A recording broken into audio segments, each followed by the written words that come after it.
Hi, Leonard, and welcome to the Maestro Online. Hi, Robin. So, tell me about how you began your musical journey. Did you have musical parents? Were you a musical family, or was there not that influence around you? My parents are professional musicians, and so I started very early to listen to music. Well, as a baby, but somehow I was always attracted to early music, despite of my parents not being especially early musicians or something.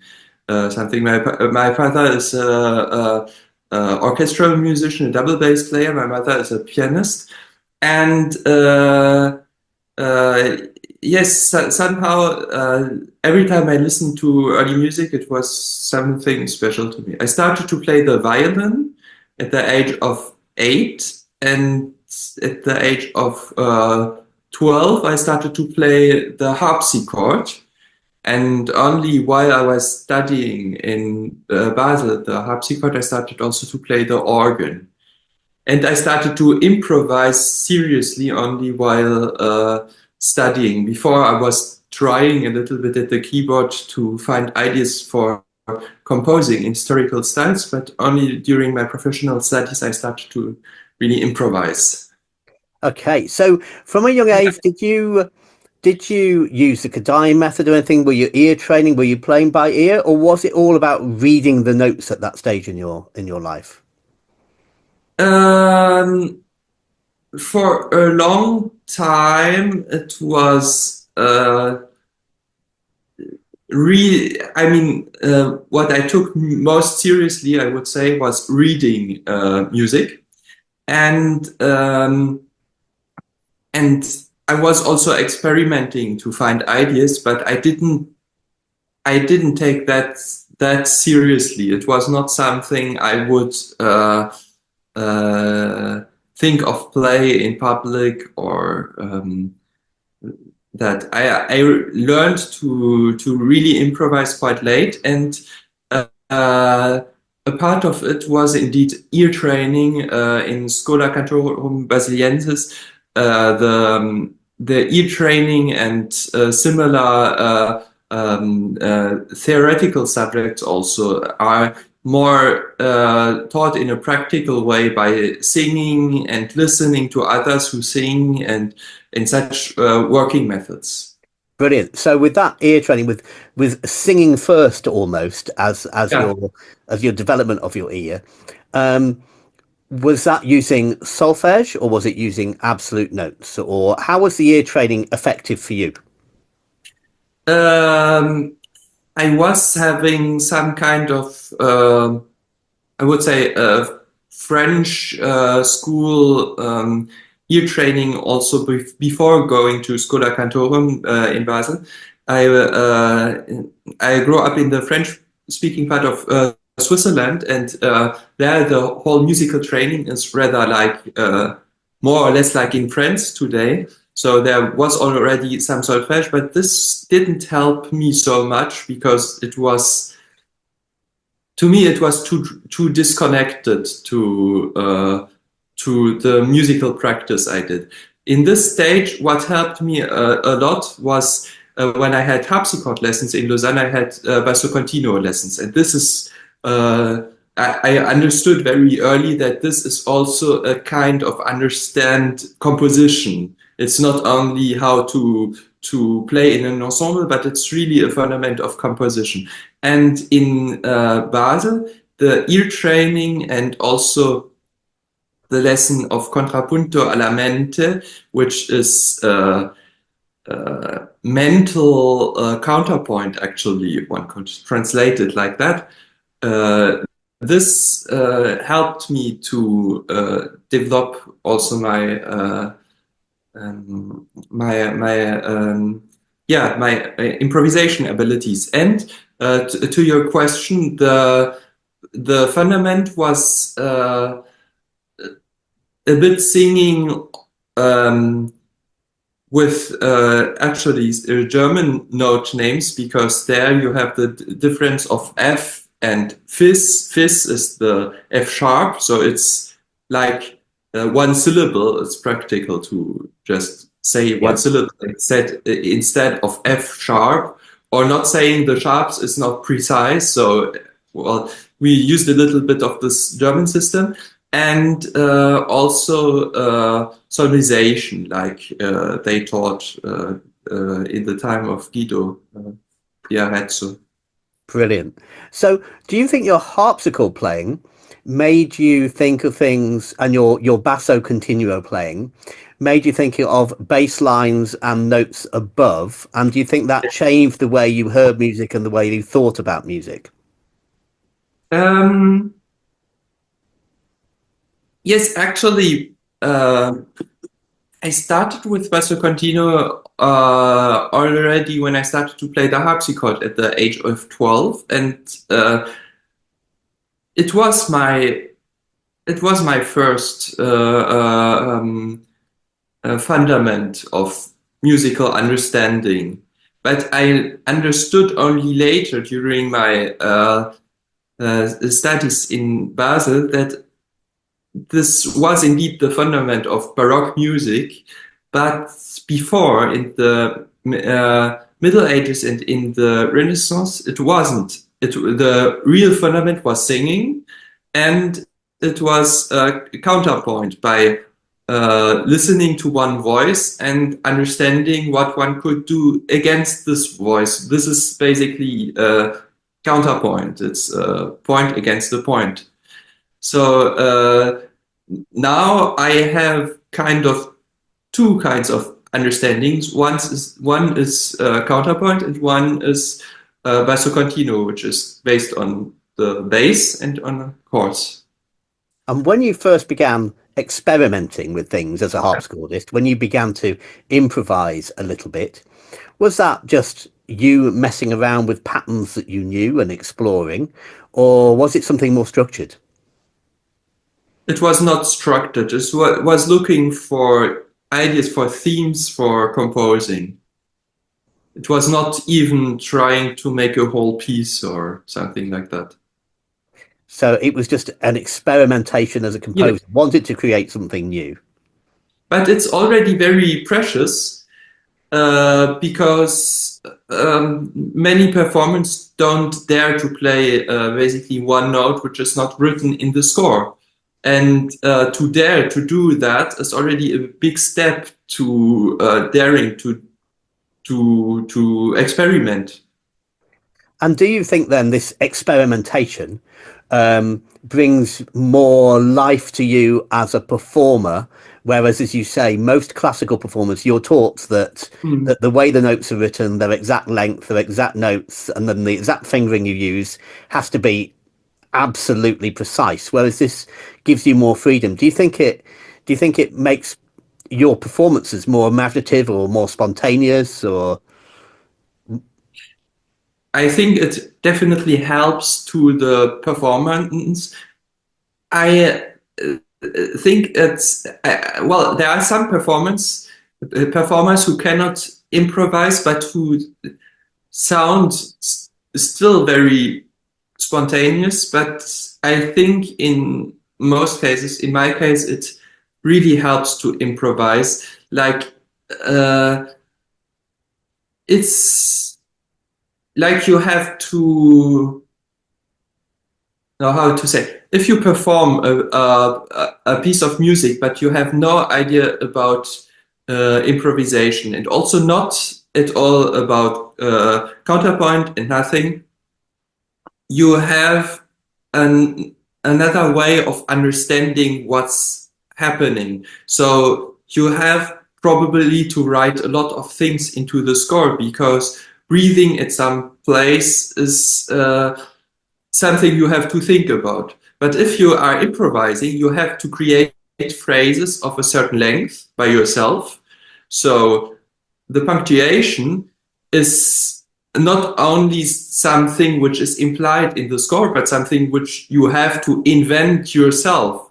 So breathing at a certain place and understanding the phrase is starting here and ending here is much more fundamental to to the improvisation technique than to the reading technique. So those things which are kind of obvious, like the length of the phrases, where is the biggest tension in the phrase, and where do we go, and what's a surprise, and what's just standard, like a sequence, or this is something which gets much more physical by being able to improvise. So when I became better and better as an improviser, I had to think less and less about those things which are supposed to be, or which are actually obvious and implied in the score. And I also started to write less and less information in the score, even fingerings. It gets like, if you're improvising, you have no paper in front of you, you can also not write a fingering into your improvisation. So everything became more like just in my head, or in my memory, in my muscle memory. And I think it's also worth noting that in the 18th century, when all keyboard players were improvisers, you see in the score, in the surviving scores, which were used for sure, much less information like fingerings. There are some didactical material with fingerings, but the surviving manuscripts of copies of pieces from colleagues, they did, like the Bach pieces were copied by many of his pupils, contain almost no information. They don't even contain all the ornaments they played. So it was really a kind of skeleton.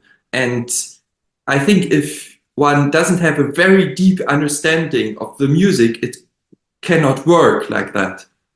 So that's a really interesting point, that historically, improvisation and creativity and understanding through improvisation were a really important part of a keyboard player, harpsichord, or wherever it may be. It was a really important part of their journey, part of their learning, and not just part of their learning, but part of their performance.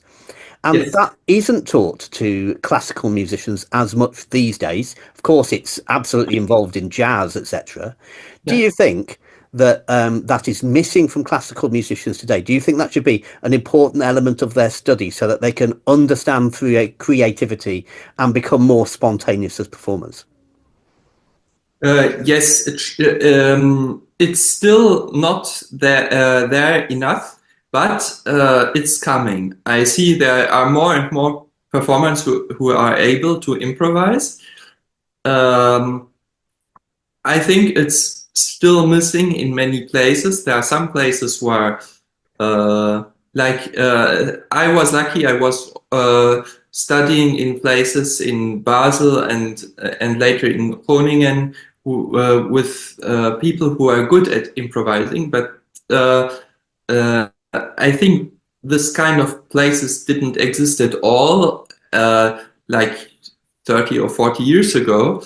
And now some of those places exist, but it's still not standard. And I think it has something to do also with early music practice that this is coming back. I think it's very important because it's also about questioning then what early music is about. Because early music was at some point a movement in the already in the 19th century. There were some collectors. They found some old harpsichords which looked nice and they collected them. But some thought directly they also sound nice and you have to restore them and to play them. And then there was already performance practice on historical instruments. So this was actually about instruments. This was not even so much about performance style, but it was really about the instruments. But now we have to understand that the highest goal of their teaching was not even to play the repertoire. And that is the highest goal of all classical musicians today. Even those who improvise, it's considered the highest goal to play the most difficult solo music. Like if you have played the Goldberg variations, is a big achievement, or some big Bach fugues at the organ or something.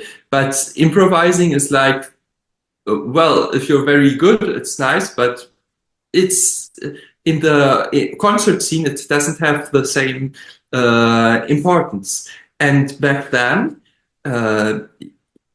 you see, if you had to apply a job as an organist in the 18th century, if you were preparing only some repertoire pieces, nobody would take you for the job, because nobody would ask you to play a repertoire piece.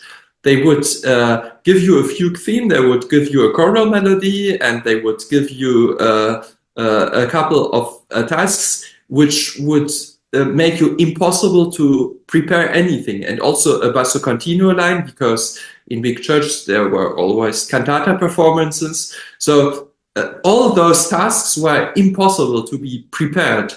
And we have even some descriptions of how well candidates did those tasks. So we know exactly that the highest goal of their teaching was not even to play repertoire, and they played difficult repertoire, but at the end it was about improvising. And even there's only one manuscript, unfortunately, a historical manuscript, which describes how to learn how to improvise. It's by Jakob Adlung. It was he was from the time and region from Bach, and they knew each other also. And Adlung describes what's the 4 steps about learning to play the music. The first one is to learn repertoire, so this is very low level. Then basso continuo, this is 18th century, it's the fundament of music, is basso continuo. And then it's to play about melodies. Of course, it's Germany, so it's about playing those church songs. And according to Arnon, playing chorals is not very different to basso continuo, because it's very, very related. And then the fourth step, the highest and most important step, is to improvise. And now, if our teaching is about learning how to play repertoire, we are actually learning to learn the first step of, and then we have to question our goals, actually. Brilliant, brilliant. I love that perspective of learning repertoire is the first step, and moving to creativity is the highest step. I really love that concept. I think it's fantastic. So you've become passionate about early music, and your knowledge and enthusiasm comes through in every chat, and you are a superb improviser. Do you have one improvisation moment of your career that you think is your highlight?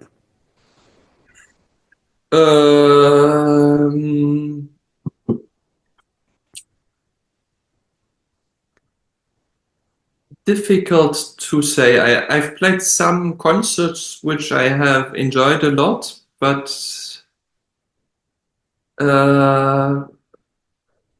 for me, it's often a highlight to when people react to improvisation. So it's the relationship between you and the audience. Yes, exactly. Because many people never heard improvisations and in historical styles, so they don't really, they often they don't know exactly how to react, because sometimes it's like for them this old repertoire is like a holy cow, and you cannot just do the same, or but sometimes and sometimes they are still very enthusiastic, because you cannot, but actually they see you can still, so it's great, but they didn't expect that. So it's always fascinating. I've actually, my favorite moment, now thinking about it, was a church service in some little church in Switzerland. It was not even a concert or something. I was improvising a fugue at the end of the church service.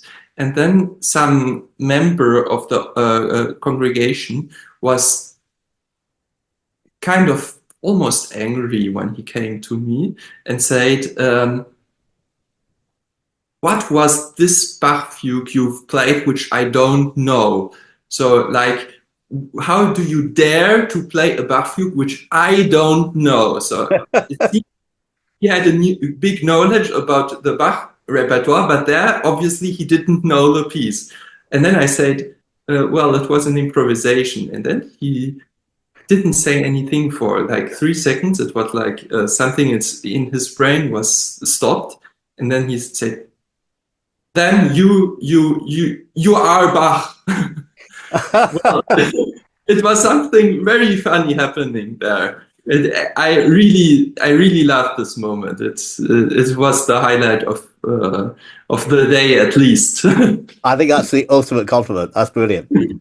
So I've got a couple more questions for you. So first of all, if you have a day when you're practicing improvisation and you find it difficult to make it flow or be inspired, do you have those days? Are there techniques when you want to practice improvising and for some reason that day it's not happening as well as it usually does?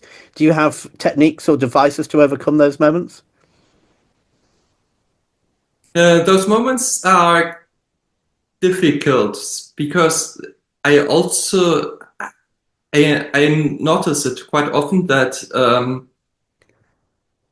that there are days where it's working much better than other days.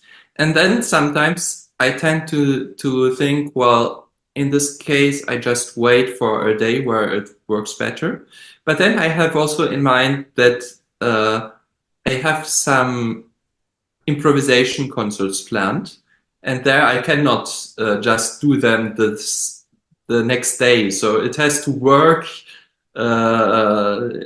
at some moment, and then I try to if I decide to really go into detail when it doesn't work well, I try to practice little bits because I understand now that often it's about details where some part of my brain says something different than another part of the brain. So I decide to make little phrases. Like often it's about choral melodies where one phrase somehow I cannot harmonize it anymore or similar things. So I spot very fast that it's really about 2 or 3 notes which are creating a problem to me, and then I try to get it more simple